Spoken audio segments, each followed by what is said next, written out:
Buenas noches, bienvenidos esta noche a su podcast Cultura 710. En este día tenemos una entrevista a una persona especial.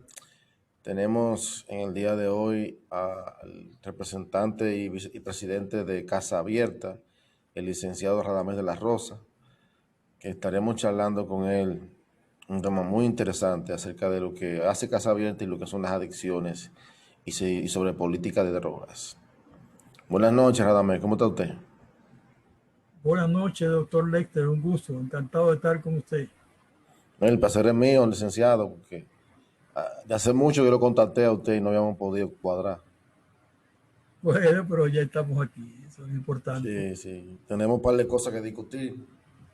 Y nada, y qué bueno que me da este honor de estar hablando en mi podcast y que el contenido de nosotros le gusta.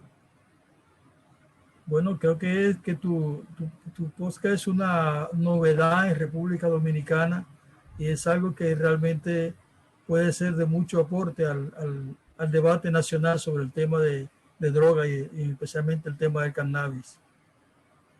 Qué bien, qué bien. Entonces yo estaba navegando en internet, viendo ahí lo que es Casa Abierta y qué ustedes hacen, y me interesó muchísimo algo que vi en la página, que se lo voy a citar,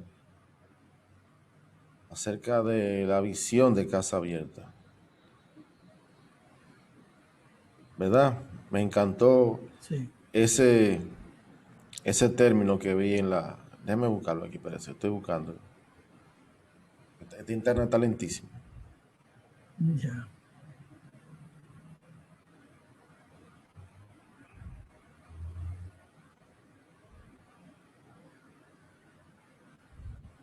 Dice, la visión, ser una entidad profesional generadora de conocimiento y sostenible para la prevención integral del uso problemático de sustancias desde un enfoque de derechos y con incidencia pública. Me encantó esa visión que tiene Casa Abierta, porque ese es el objetivo de nosotros, de educar, ¿verdad? De enseñar a la gente, traer a la gente educación, orientación, prevención a través del conocimiento. Es así. Nosotros como organización tenemos esa visión de avanzar en esa dirección porque somos conscientes desde la fundación de que el tema de las drogas, de las sustancias psicoactivas, ha sido tratado de manera muy ideológica, poco científica y muy en función de intereses particulares de sectores conservadores. Por eso hablamos de generar conocimiento, es decir, de poder incidir en la política pública dominicana a partir de la generación de conocimiento y de hacer propuestas preventivas que permitan que la política pública cambie hacia una política más humana, más centrada en derechos y más centrada en la persona y no tanto en la sustancia. Excelente. Ese es el mismo tema que yo he venido viendo que se está generando ahora en México, hablando mucho sobre eso, sobre el tema de derecho. No sé si usted está pendiente que ahora aprobaron una ley la ley a favor del consumo de cannabis en México. México dio ese gran paso y ellos hablan mucho sobre el derecho al desarrollo de la personalidad, de la persona.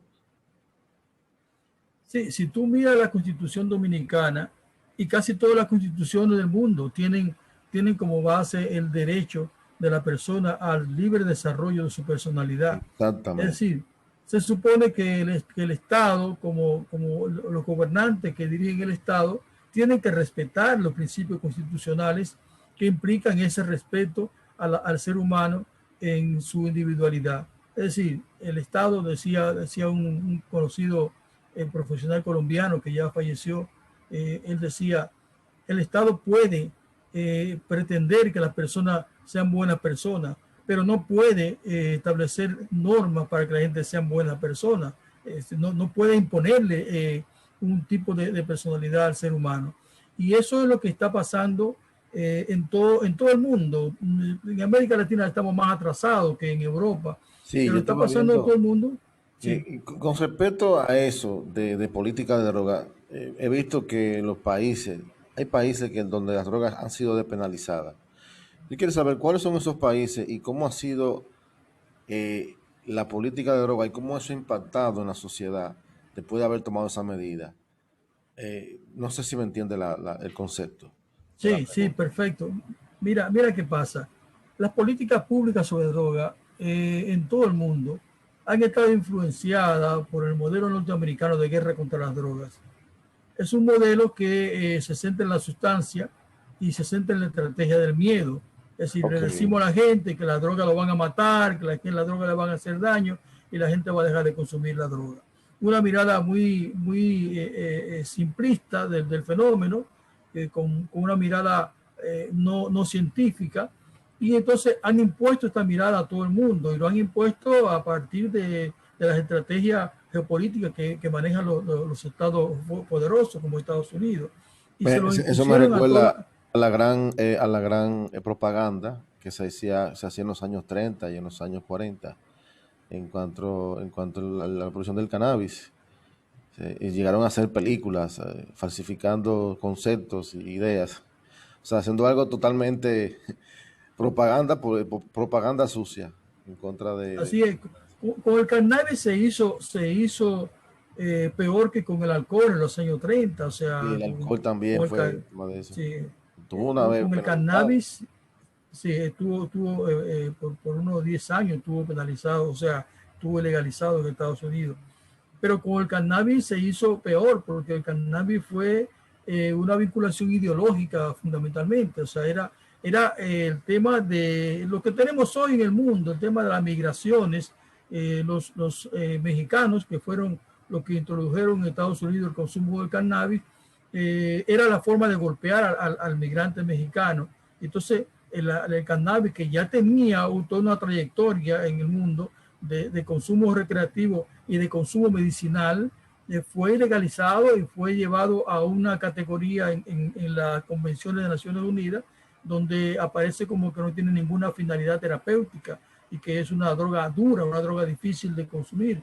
O sea, está colocada junto con la heroína, junto con otras sustancias que muchas no tienen esa finalidad terapéutica que sí tiene el cannabis. Entonces, Con ella se hizo. una Sí. pregunta, ¿qué ha pasado con esos países que han decidido legalizar ciertas drogas?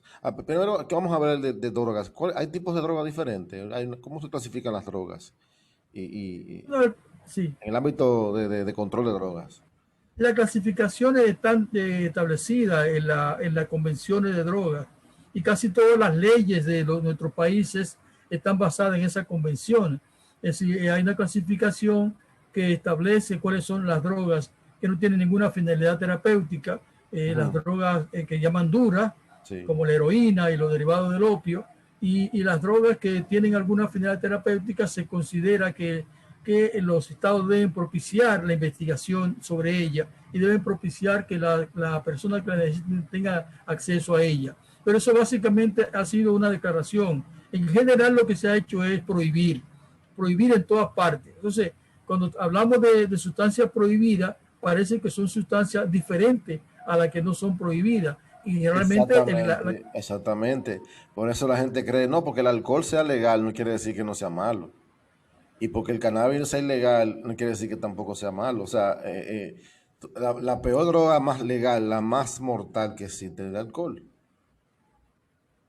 bueno, en términos de mortalidad, De mortalidad, de abuso, sí, las dos drogas que más usa la humanidad son el alcohol y el tabaco. un Y tabaco. ambas producen mucha mortalidad y muchas enfermedades, pero eso no se toma en cuenta a la hora de considerar otras sustancias menos nocivas para la salud que están prohibidas y que son de uso cultural en muchas sociedades, ¿no?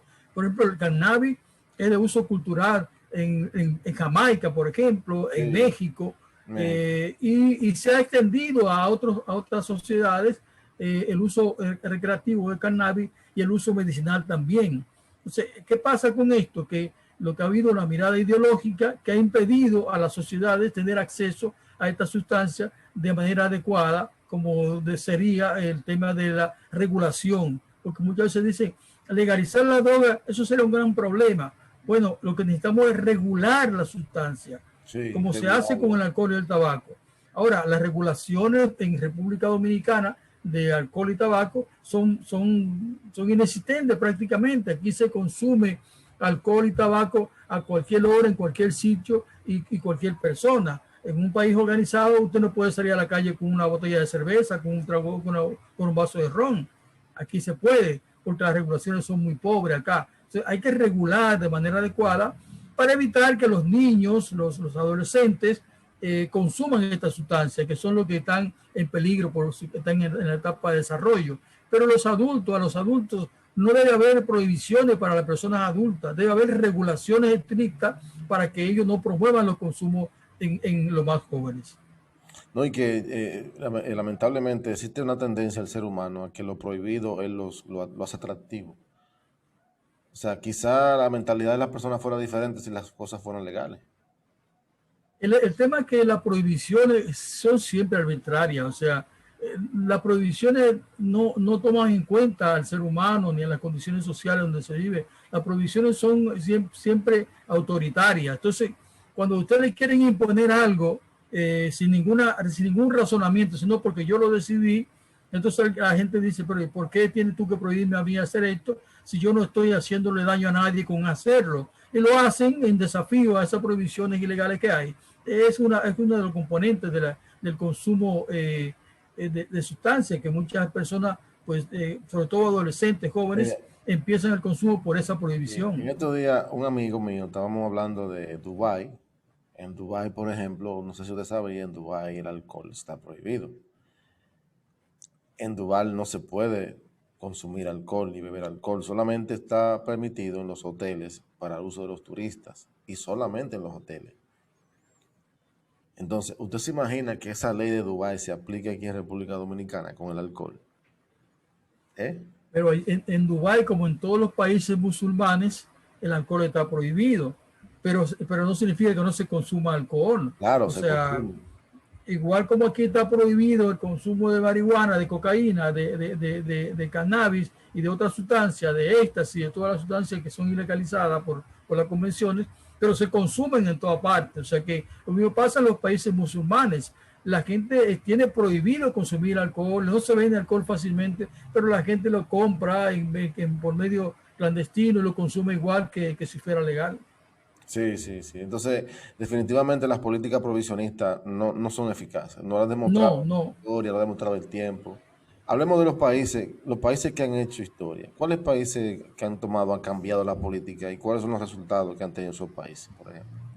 Bueno, lamentablemente todavía son muy pocos. Hay muchos países que han empezado a despenalizar el consumo de cannabis para uso medicinal, que han permitido que se desarrolle la industria de la medicina en base al cannabis, que ya ha demostrado eficacia Sí, en sí, muchos claro. problemas de salud, ¿no? En muchos problemas de salud donde otros medicamentos han fracasado en solucionar o en paliar. Por ejemplo, una persona con un cáncer terminal que tiene mucho dolor, la inyección de morfina y de otras sustancias no han sido capaces de No soy paliar el capaz dolor, de pero sí solucionar el el problema. cannabis sí lo ha podido hacer. O sea, en muchos países se ha logrado avanzar en esa dirección. En Europa, en casi todos los países de Europa, está despenalizado el consumo recreativo, incluso de cannabis. Muchos de ellos, de hecho, por medio de legislaciones.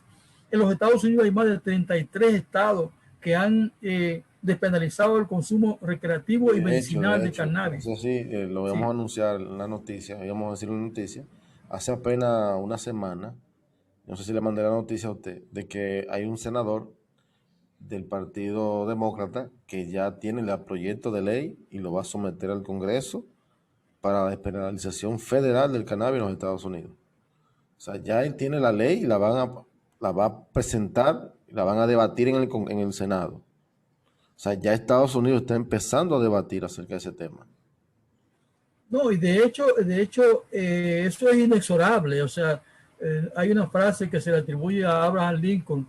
Dice, tú puedes engañar a todo el mundo una parte del tiempo, puedes engañar a una parte del mundo todo el tiempo, pero no puedes engañar a todo el mundo todo el tiempo.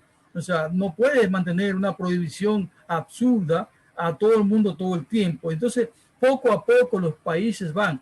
En Estados Unidos ha habido votaciones. Ahora en las elecciones recientes, varios estados hicieron también consulta para la despenalización del consumo de marihuana, de cannabis, y se hizo por votación popular. Muchas veces los políticos no quieren tomar la decisión, pero entonces se crea un movimiento de personas que empiezan a movilizar, se hace un referéndum, una consulta popular, y la gente vota y el político tiene más que aceptar lo que la gente decidió. Yo creo que es un mecanismo que se está utilizando, pero en otros, por ejemplo el caso de México, que acaba de estar debatiéndose el tema en el Senado, es una propuesta que se envió al Congreso para su debate, y en muchos lugares se ha hecho de esa manera, ¿no?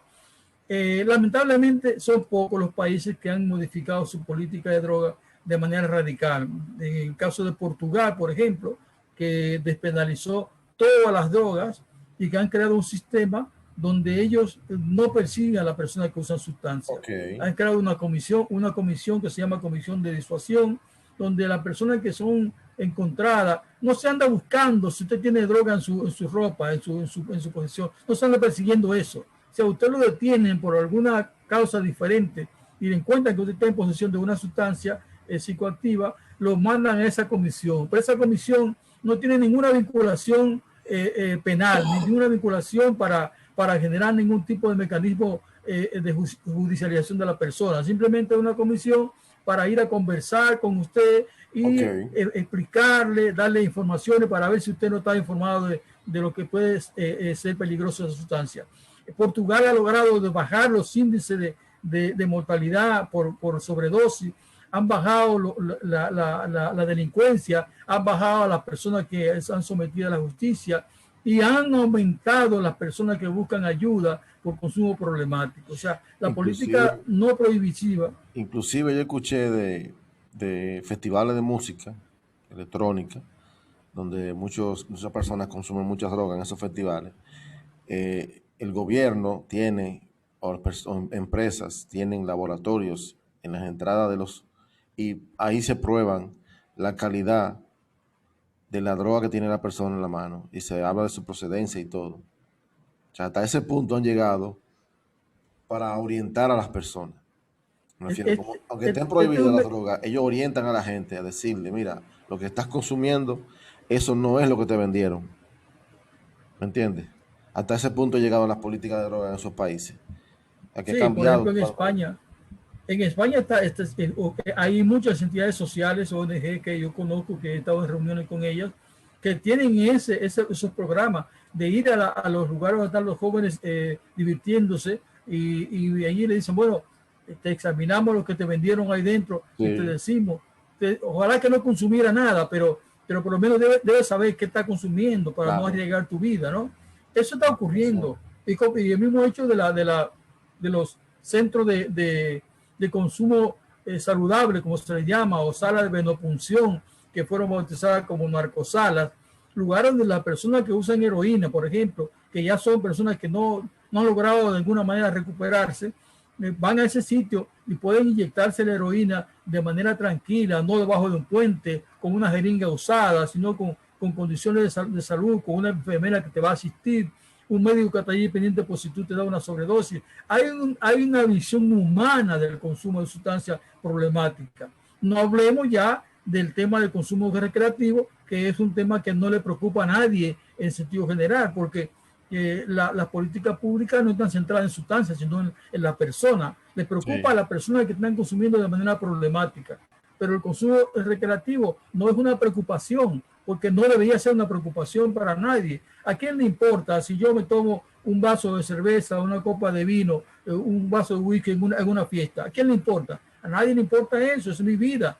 Ahora, si yo salgo a la calle manejando mi vehículo bajo los efectos del alcohol, entonces yo sí estoy infringiendo la norma, y yo sí estoy poniendo en peligro mi vida y la de las demás personas. Eso es una regulación que debe existir. Pero la prohibición es básicamente ideología conservadora, no resuelve nada. No, y lo ha demostrado la historia. Los países que realmente ha cambiado totalmente el manejo y la incidencia de muertes, sobre todo. Sí. El otro país que iba a mencionar, que ha avanzado de manera muy significativa, único en el mundo, es Uruguay. Uruguay. Porque Uruguay generó una política pública donde el Estado tiene el control. Empezaron con el cannabis, pero están pensando avanzar a otras sustancias. ¿Qué hicieron allí? Ellos dijeron, no, nosotros no perseguimos a los usuarios hace muchos años, pero los usuarios tienen que ir a ponerse en riesgo a comprar droga en lugares donde hay delincuencia, en los puntos de droga. No, y crearon un sistema donde la persona puede o cultivar plantas en su casa, o una o dos plantas en su casa, o inscribirse en un club de usuarios de cannabis que pueden cultivar una mayor cantidad de plantas, o inscribirse en un registro y consumir una cantidad determinada al mes. Le pueden vender hasta creo que 30 gramos al mes para usted consumir la sustancia. ¿Qué ha pasado allí en Portugal? Que el Estado tiene control y han bajado los índices de delincuencia, han bajado, ha aumentado un poco el consumo, ciertamente, pero la ventaja que ha tenido el cambio de política hace que los indicadores hablen de la necesidad de mantener esa política y de hacer más amplia todavía, porque definitivamente esos países demuestran que las prohibiciones no funcionan, que lo que funcionan son las regulaciones responsables, la educación responsable y la salud centrada en la persona. Definitivamente, la educación del pueblo de Uruguay es increíble. O sea, la educación es la base de las sociedades. Y entiendo que Uruguay, al tener un buen sistema educativo, la gente es otra mentalidad, totalmente. Totalmente. Yo creo que en República Dominicana todavía estamos muy lejos de eso, pero si el sistema de educación nuestro continúa fortaleciéndose, continúa habiendo nuevas generaciones con mejor formación social, intelectual, la educación, van a venir propuestas y creo que la corriente va a llegar también aquí a la República Dominicana en 10, 15 años. ¿Qué te opinas de eso? Yo creo igual, yo cuando nos involucramos hace varios años en la lucha por el 4% para la educación dominicana, pensamos que inicialmente se ha utilizado para construir básicamente y todavía la calidad no ha sido mejorada como esperábamos. Pero sin duda que el hecho de que se aplique un presupuesto más decente al Ministerio de Educación, como hace falta aplicarlo también al Ministerio de Salud, para que la salud también dé un salto en el país, esos dos ministerios deberían ser los que más recursos deben manejar en el país para poder desarrollar políticas públicas de salud y educación que permita a la población dominicana tanto ese avance en términos de su crecimiento personal a nivel de la educación, como los avances en términos de salud. Yo tengo también esa misma expectativa que tú tienes, de que podamos tener en unos 15, 20 años un país totalmente diferente, a partir de que la educación se ha convertido en un espacio de crecimiento, desarrollo de la sociedad. El tema de los objetivos de desarrollo del milenio están ahí planteados y la educación es básica para que eso se pueda lograr. No, y ahora con estos nuevos medios de comunicación masiva que hay ahora mismo, o sea, sería más fácil educar a las personas.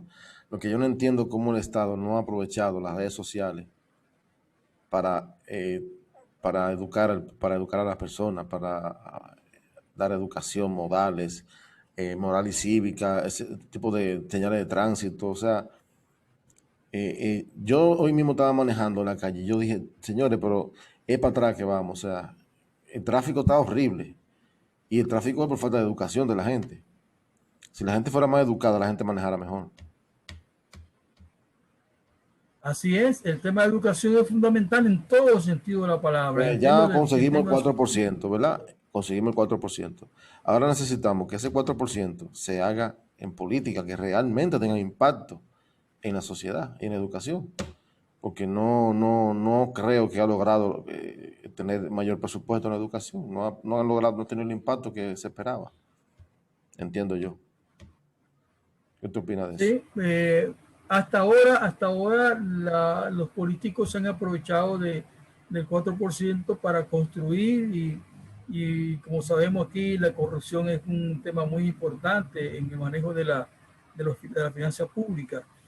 Pero hay un paso importante que fue esa asignación de presupuesto, y ahora la sociedad misma es quien tiene que exigir por toda la vía pacífica que tenemos a nuestra disposición para lograr que se avance en materia de la calidad de la educación. Es una vergüenza que sigamos siendo uno de los países más atrasados en tema de nuestros alumnos. Son expulsados a temprana edad, los más pobres no tienen la educación de calidad que merecen, solamente lo que pueden pagar, pueden llegar a la universidad. O sea, necesitamos una educación que realmente sirva a la sociedad en sentido general, porque es la sociedad la que hace cambiar a los políticos, es la demanda de la sociedad, el reclamo de la sociedad, la conciencia de la sociedad, la que hace que tengamos incluso mejores políticos. Al momento que tú tienes una sociedad que es consciente, pues escoge mejor a sus dirigentes, y Claro, todo cambia a partir de la educación. claro. Y como este es el principal aspecto de lo que nosotros hacemos, por ejemplo, en mi podcast, yo lo que quiero es transmitir conocimiento, es educar a las personas. Y yo entiendo que también ustedes, principalmente, es educar a las personas, orientar, ¿cierto? Una de las políticas más importantes de Casa Abierta es la educación. Así es, así es.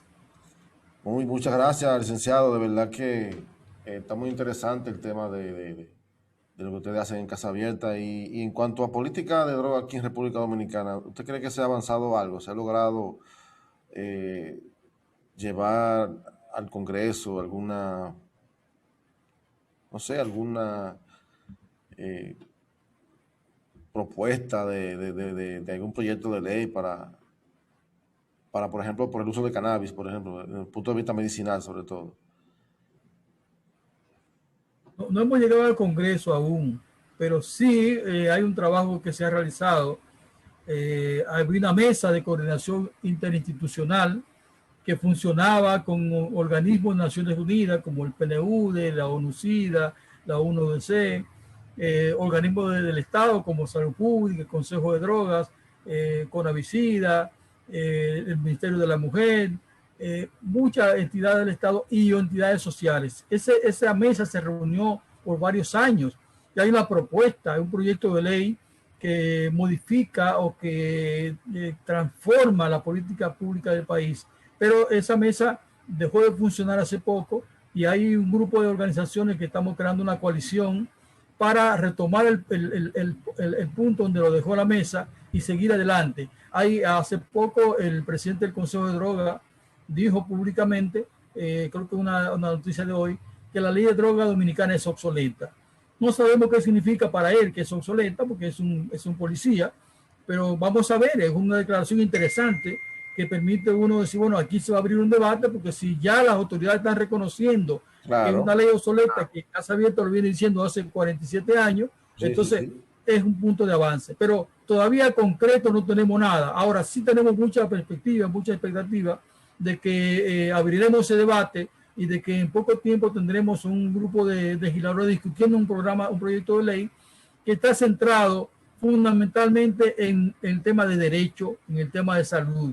O sea, por ejemplo, usted coge la ley de droga dominicana, la ley 588, y nada más habla de represión y de control. No toma el tema de salud, de educación, de derechos humanos en ningún sitio. Entonces, la nueva propuesta que hemos elaborado parte justamente de los derechos humanos, del derecho a la salud, del derecho a la educación, de la dignidad de la persona. O sea, una persona con consumo problemático de sustancias, una persona adicta, es un enfermo. ¿Por qué va a ser sometido a la justicia por ser un consumidor? Y la ley nuestra establece eso. La ley nuestra es tan absurda que si a usted lo encuentran con cualquier cantidad de una traza de heroína, cualquier cosa, usted es un traficante.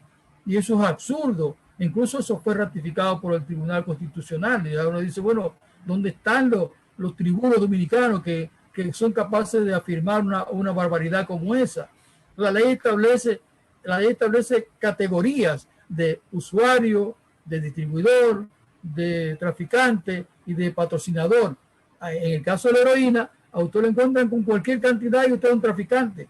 O sea, es una cosa absurda que hay que superar ya. Hay que tratar de evitar que las personas que están consumiendo sustancias sean procesados penalmente por el simple hecho de consumir. Una cosa diferente es que una persona que consuma sustancia cometa un delito. Eso es diferente. Pero por el hecho de consumir no deben ser penalizados. Mire, De la Rosa, cuente con nosotros apoyamos 100% ese proyecto. De verdad que me interesa mucho que sigamos compartiendo ideas aquí y proyectos.